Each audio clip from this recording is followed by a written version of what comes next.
Recording. Okay, we are beginning.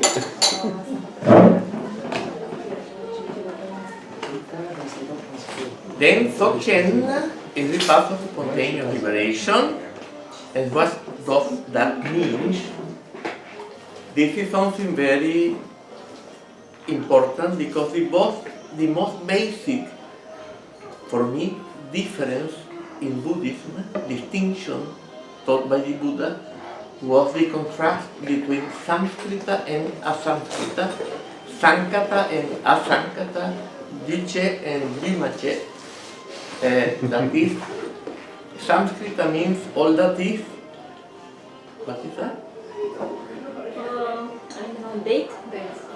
I have a date. Date? No, I'm sure.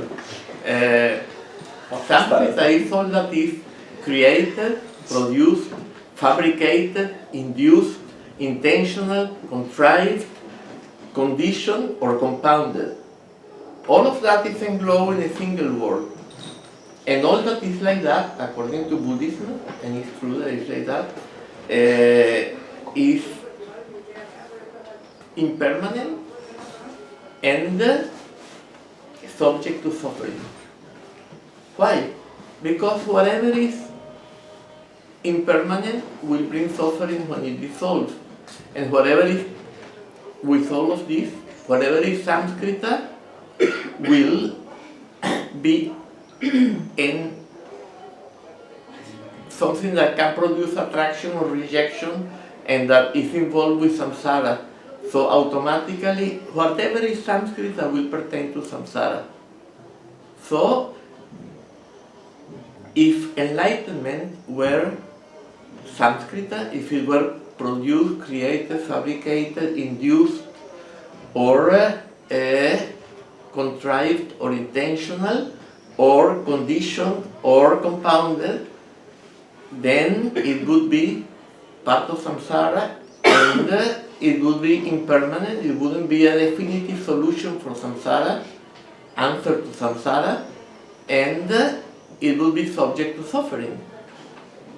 So, the only way that enlightenment can occur is when it occurs as samskrta. And when you translate asamskrta into Chinese, the translation is Wu Wei. Wu means no, and Wei means action, non-action.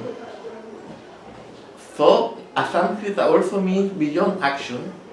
It's also the same thing. And that means that the only way liberation or enlightenment can be attained is through a spontaneous liberation. Excuse me, is it this Wu Wei, is it exactly like Lao Tzu describes it in Tao Te Ching? When he says about like the wisdom man acts without acting, and Yeah, that's that combination. Exactly, Wow, that's thank it. you. Wei Wu Wei will be action through non-action. Exactly. Yeah. Yeah. And that is a Chinese translation of a Sanskrit. Of course, they chose a Taoist word to translate a Sanskrit, and because that was the culture, that was the what they had in Chinese. Yeah. Yeah. So,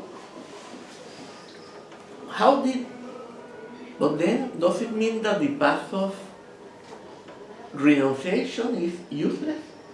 And the path of transformation is useless? No, it doesn't mean that. It means that when you practice the path of renunciation, if you attain enlightenment, the moment you attain enlightenment, it will be uncontrived. It will be happening spontaneously. And that's how the Buddha attained enlightenment, yeah? He sat under the Bodhi tree and he said, I want to stand up until I attain what I am looking for.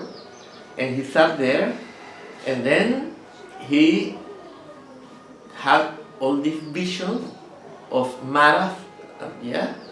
He said that Mara sent the demons to attack him, and he remained aloof, totally aloof, without reacting. he had nothing to protect anymore, because he was, I mean, either I die or I attain enlightenment, but life is, all this samsara, I can't take it anymore. So I'm ready to die. And then he recognized also these things to be illusions, and he remained totally impassive or impassive? Impassive. Then he said that Mara sent the apsaras, which are the musicians of the gods in Hinduism, but in this story they are the daughters of Mara. Yeah?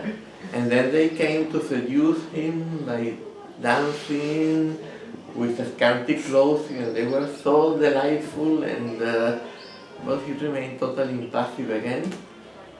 And after that he entered a very deep samadhi. Of course, before that he had had the princess of his dream as his wife, and at that time the royal wife came together with a combo of 500 secondary consorts. So you can imagine that the Buddha was quite used to that.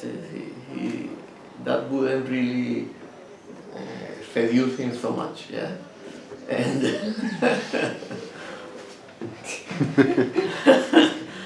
anyhow, then he got into this very deep samadhi, and then he awoke from the samadhi. He came out of the samadhi and saw the morning star. He didn't go like this, yeah, I'm going to attain enlightenment. He just saw the morning star and poke. There was no duality between the star and his perception, and there was no conceptualization that made him believe the star was the morning star in itself. He attained enlightenment uncontrivedly. Yeah, in an asamskrta way. That was a spontaneous liberation. So he practiced the path of renunciation, but when he attained enlightenment, that was self-liberation. Someone who practices the path of transformation, in the moment when he looks at the cognitive capacity that is experiencing the pleasure or the clarity, then this subject-object duality collapses, like someone who is walking and you put your foot and he trips and collapses, and then that's also spontaneous liberation. So at the end, whoever attains enlightenment attains it through spontaneous liberation. But when you make of self-liberation the path, then you attain enlightenment much faster. Because you are applying the only method that leads to actual enlightenment as the method to attain enlightenment. From the beginning, you are not practicing something else so that at the end it will happen that something collapses, but you are applying the method from the beginning. So Garab Dorje, the first Buddhist teacher of Dzogchen, when he attained the body of light, or the total transference, there are two versions about it. Manjushri Mitra, his main disciple, was crying desperate that the light of the world had disappeared, had gone beyond, had attained parinirvana, and then he appeared, Garab Dorje, in a vision of light, and then he transmitted his testament. And his testament was, first of all, direct introduction. Direct introduction means a first recognition of Rigpa, a first glimpse of Rigpa, of Vidya. Avidya is negation of Vidya. Marikpa is negation of Rigpa. Rigpa is the wisdom, non-dual wisdom that reveals the true condition. So, direct introduction is a first glimpse of Rigpa. The path of renunciation begins with the ordinary condition and ends up with emptiness. The path of transformation begins with emptiness. Why? Because when you transform yourself into a deity, you are not aware that the whole of the world, or your ordinary perception, your impure vision is empty, then, and that this vision that you are creating is also empty, then you will be putting another layer onto the onion of delusion. Yeah? You believe all the onions are, all the layers are true, and you put another one, and you consolidate and make more false and more complicated your delusion. So you have to begin with this. That's why in Maha Yoga, in Anuttara Yoga Tantra, you begin with the Swabhava mantra. Yeah? You project in Dzogchen terms, it is said, you spread emptiness everywhere. Like saying this is not something authentic. But still, it has to be done in Tantra. Because otherwise, Tantra will become a path of demons. And then you begin with emptiness, and the end is the state of Mahamudra in the new Tantras, or the state of Dzogchen in the old Tantras. And then that means Rigpa. So the end of the path of transformation is Rigpa. In the path of spontaneous liberation, Dzogchen, Ati Yoga, the beginning of the path is Rigpa because it's direct introduction. But that doesn't mean that we have to go through the path of renunciation in order to attain emptiness, and then through the path of transformation in order to attain Rigpa, and then through the path of that, then we will have to go through 3 immeasurable eons at the beginning, then 1 more lifetime after that, and then practice Dzogchen. So in Dzogchen we begin with direct introduction, and that is a glimpse of Rigpa. That is the beginning of the path. But what happens after that?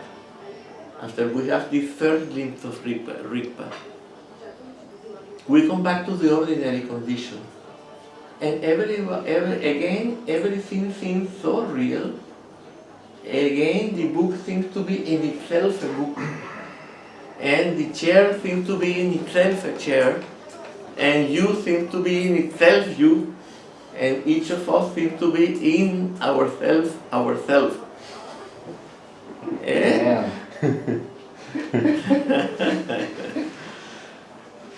Also, Acharya, outside, I saw someone spoke here. Acharya Dignaga, Mahayana master, said to remember is always to remember that I was perceiving, that I was experiencing, that I was acting, that I was thinking.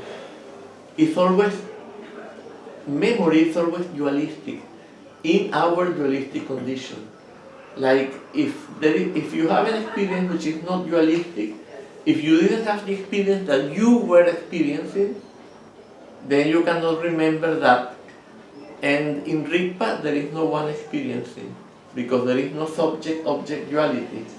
So you cannot remember that from the ordinary condition, from the dualistic condition. So everything seems so real, and you cannot actually remember that, because if you could remember it, in that moment you were absolutely certain that this was the true condition, and all that you had experienced before was like a dream.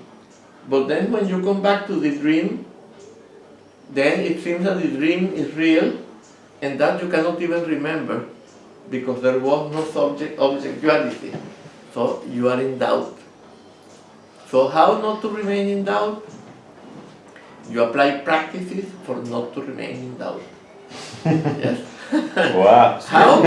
Going back to Rigpa again and again and again. What you said directly reminded me of Hinduism. When in Hinduism it said, I'm not the doer, I'm not the one who thinks, I'm not the thinker, I'm not the... So it's like a separation, like really getting aware that all these are things that I experience, but I'm not any of those. And in the same time, I was remember that the rishis at their rituals, Hindu priests, they had some sort of I don't know, transportation to the Devaloka or something, because they always said they live with a longing for that. So that means they had a memory. What would you say about it? Because they said that we're here, and after the ritual, after the trance was over, we have a longing for that reality that we experienced in the process. Well, there are the real rishis and the pseudo rishis. When the Buddha was enlightened, he didn't say, I discovered a new realization. He said, I discovered the truth of the riches of ancient times. But the pseudo rishis that were his teachers, they would only go to the formless realms, which are a God realm, and there you have dualistic awareness, and therefore you can remember it, and then you have a longing for that. And that happens very often to users of psychedelics also. Exactly. Yeah. So you have a longing for that. So it's just another realm, actually. Yeah. I mean, an infinitude manifests and you perceive it. Otherwise, if it weren't conceptualized, you wouldn't have 4 different Tarupa lokas, formless realms. The lowest one is the infinitude of perception, then infinitude of nothingness, then infinitude of neither nothingness nor something, and finally the infinitude where we can not even express it as neither nothingness nor something. Wow. They are 4 That sounds conceptualizations of an infinitude. So that means that there is a proto-subject object duality and some conceptuality. So that can be remembered. And then you get a longing for that. Yeah. And that happens also. Yeah, because I was thinking about the ancient rishis, not, I don't know, whatever they... Actually, to my understanding, there were only the ancient rishis. So today I would not call anybody a rishi, really. Because they were like almost beyond what we call human, just one step beyond what we call human evolution. So they were like... Yeah. Of course, the teachers of the Buddha, they were only going to the formless realm. And of course then they could have this longing because there was this duality. But we could speak a lot about that, but that would take us away from what we want to get out of it, but we are supposed to complete. And that means that first of all we have direct introduction, which is the first glimpse of Rigpa, and then by going back to that again and again, even though we cannot remember that which was beyond duality, it begins to get through, and then you gain certainty even in the dualistic condition. And then you know that that was the true condition, and you know that this is illusion. And then the more familiar you become with that, you begin even in your everyday experience to see this more and more as illusion, as similar to a dream. Like a lucid dreamer, someone who practices dream yoga, and is aware that the dream is a dream, it becomes a little bit like that. So, but this is still not continuing in the state. Well, when you continue in the state, you are in Rigpa all the time, when you manage to continue in the state. And this is the third statement of Karab Dorje, to continue in the state. And how do we continue in the state? Well, in the Dzogchen Padesha Varga, which is the most direct of the 3 series of Dzogchen teaching, in Buddhist Dzogchen, you have Trekchö and Togel. Then, how is Trekchö? Trekchö, Trek means tied up. For example, if you have a Trek... How is it written, this word? Okay.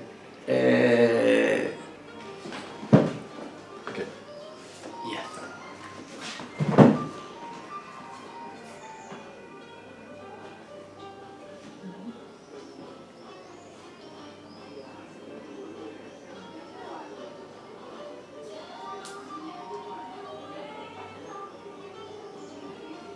according to the system you use, according to which system you use, in widely would be referred, in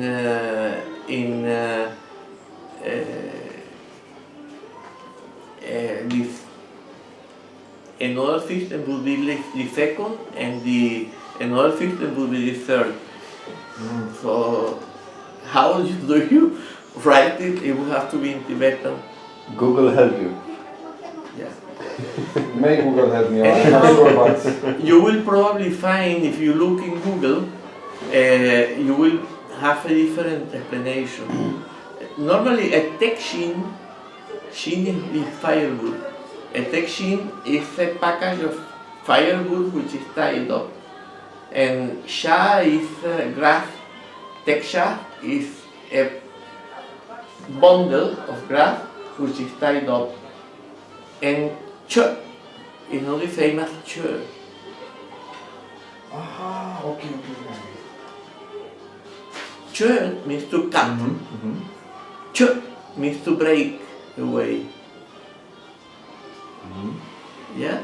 So this means that something that is tied up, like the rope or whatever is tying it up, breaks of its own accord. This is why it's self-liberation. If you try to cut it, you assert the cutter and the cut, and then you cannot cut anything. Yeah? Both of them have to dissolve spontaneously in this breaking. So it is said that when the Dharmakaya manifests, subject and object are like feathers entering fire. They instantly disappear upon entering the fire. And that's why everything dissolves, because in order to have a tension, you need two sides that go like this or like that. And then you have tension. When there are no longer two sides, it breaks. And the thought breaks. There are many types of thoughts in the Dzogchen teaching. The most subtle type of thought is called Trimandala in Sanskrit, or Korsum in Tibetan. I translate it as threefold directional thought structure. Yes? Threefold because it involves subject, object, and something in between, which may be experience, action, thinking, etc. Yeah? Then you have the next, is not super subtle but subtle, is what is called in Sanskrit Artha Samanya and in Tibetan Donchi, and this we can translate as intuitive thoughts. That's how René Descartes and Locke, in England Locke and in France Descartes, called intuitive thoughts. I see the chair and I don't have to think chair. I know it to be a chair. Yeah? It's more visual than auditive, and it has more to do with space than with time. Then we have the third type of thought, which is discursive thought. It's called Shabda Samanya or Drachi. Dry sound like Dratanjur, the all-penetrating sound tantra. Dra is sound, so Drachi is this type of concept that seems to sound in the mind. They are words one after the other in chains, yeah? And that's discoursive, so it's like an inner discourse. So you have all these different types of thought, and they all dissolve instantly upon self-liberation. There are other types of thought also in Dzogchen, but in this case we are only concerned with those three. We are not concerned with other ones. Yeah. All these three dissolve instantly, and the Dharmakaya manifest. Actually, it's because the Dharmakaya manifest that they dissolve. Subject and object like feathers entering fire. Dharmakaya is illustrated with a sphere. Why? The true condition in Dzogchen is also called Tigle Chempo, total sphere, because a sphere has no angles. Angles exclude. what is inside from what is outside. The same Acharya Dignaga, whom we mentioned before, said that concepts are defined by exclusion, apoha, or exclusion of other, anyapoha. White excludes black, right excludes left, up excludes down.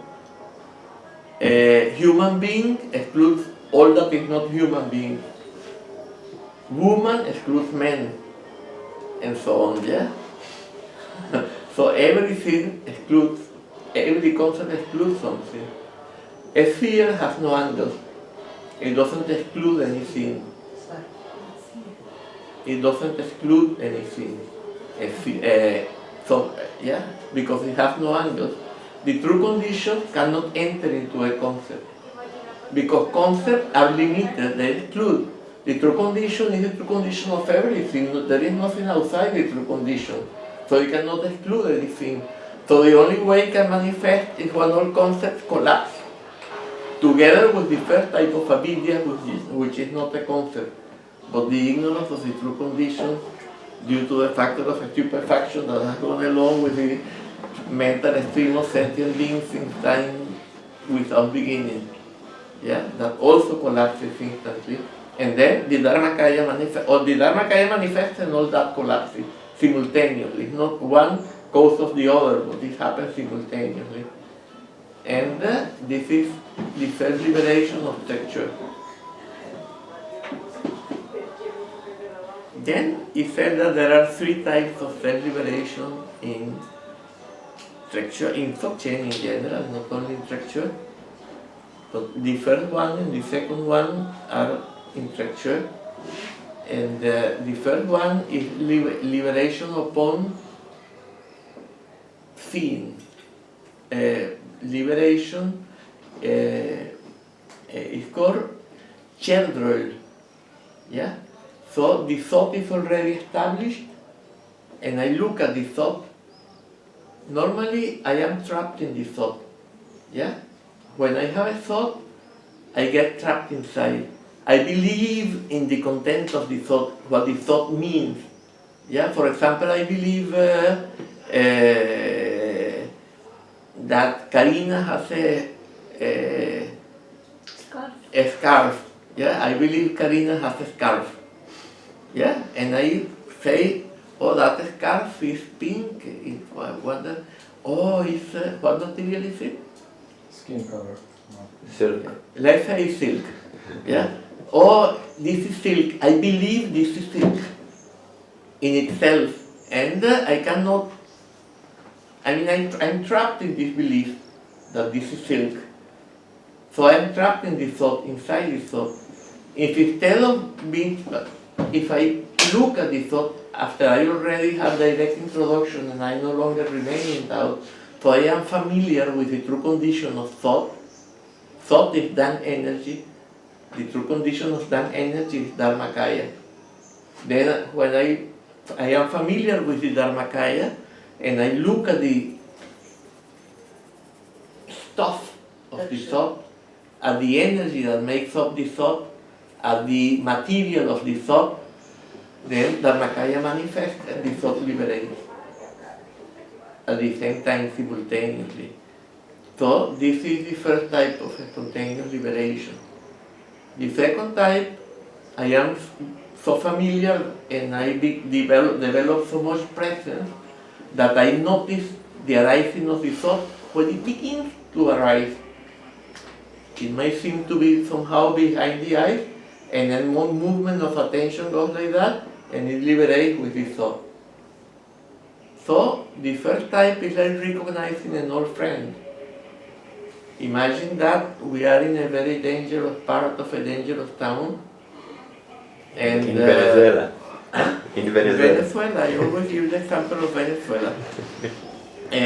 In a dark street, and we see someone coming. And I begin to get nervous because it could be someone who is going to do a hold up. Yeah? And I begin to be afraid. What does this mean? Well, to practice Dzogchen, I must be wary of thoughts because I have to recognize them.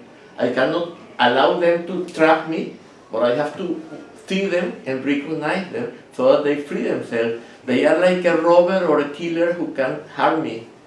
Yes? So I am wary of the thoughts. So I am in this dark street and I turn right to see whether this guy is after me. And it's dark. And then he turns right. And then I turn left. And then he turns left. And he's getting nearer. I don't want to run because then I would communicate my fear to him and that would be worse. Maybe he shot me or something. And then I come under a light. And then I said, wow, it's Luchan.